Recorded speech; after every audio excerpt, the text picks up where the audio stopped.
تو ہمارا منہج اہل حدیث والا منہج نہیں ہے. اہل حدیث کا منہج یہ ہے کہ ہر آدمی ڈائریکٹ قرآن حدیث میں ریسرچ کرے, چاہے اس میں صلاحیت ہو یا نہ ہو. یہ غلط ہے. اس سے امت شتر بے مہار یعنی بے لگام اونٹ کی طرح ہو جائے گی, اکائیاں پیدا ہونا شروع ہو جائیں گی, کوئی وہ فتویٰ دے رہا ہے, کوئی یہ دے رہا ہے. تو اس لیے امت کو کسی دھارے میں لانا پڑے گا آپ کو, تو جس پر میں 20 دفعہ بیان کر چکا ہوں کہ اس کے بغیر امت جڑے گی نہیں اور ٹوٹ جائے گی. لیکن چونکہ بہرحال اہل حدیث حجت قرآن و سنت ہی کو مانتے ہیں, تو اس لیے ہم ان کو علی الاطلاق گمراہ نہیں کہتے کہ گمراہ فرقہ یا جہنم میں جائے گا, کیونکہ منہج میں اختلاف ہے نا. بیسک تو سب کی ایک ہی ہے, قرآن حدیث اجماع بیسک ایک ہی ہے. تو منہج اس منہج جو انہوں نے اختیار کیا نا کہ ہر آدمی ڈائریکٹ قرآن و سنت کو فالو کرے, یہ منہج خطرناک ہے. ہر آدمی کسی مجتہد کی رہنمائی میں کرے گا تو صحیح طرح چلے گا, ورنہ یہ غامدیت اور اس طرح کے فرقے قرآن و سنت کا لیبل لگا کے پھیلتے چلے جائیں گے, ٹوٹی چلی جائے گی امت. سامنے رکھ دیتا ہوں. دیکھیے قرآن و سنت کا یہ پیغام ہے کہ قرآن اور سنت, اور اس کے بعد کوئی یہ کہے میں سیدھے, تو اسلامی شریعت کہتی ہے یہ ہو سکتا ہے تمہارے لیے گمراہی کا باب بن جائے.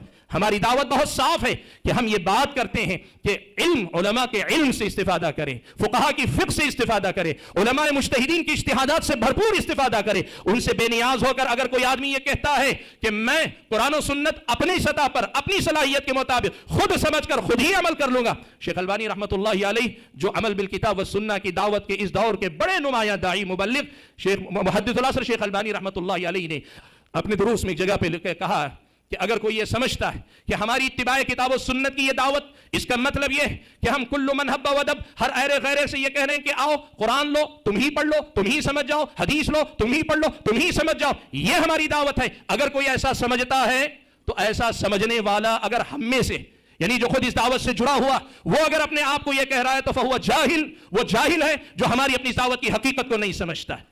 اور اگر یہ کہنے والا ہم میں سے نہ ہو, ہمارے علاوہ میں سے ہو, یعنی اس دعوت سے اس کا رشتہ نہ ہو, کوئی اور ہو, اور اس دعوت کے بارے میں یہ کہتا ہے کہا فہو یتہم, وہ ہم پہ تہمت لگا رہا ہے. ہمارا پیغام کیا ہے؟ بہت سیدھا پیغام ہے, بہت سادہ پیغام. علم شافعی, علم حنفی یا علم مالکی یا علم امام حنبلی, کسی بھی امام کے علم سے بے نیازی کی ہماری دعوت ہرگز نہیں اللہ کے بندو. لیکن یہ بات ضرور ہے, علم شافعی میں اپنے آپ کو محصور کر لینا, علم حنفی میں اپنے آپ کو محصور کر لینا, ہم اس مسئلے کو اتباع سنت کے خلاف مانتے ہیں اللہ کے بندو.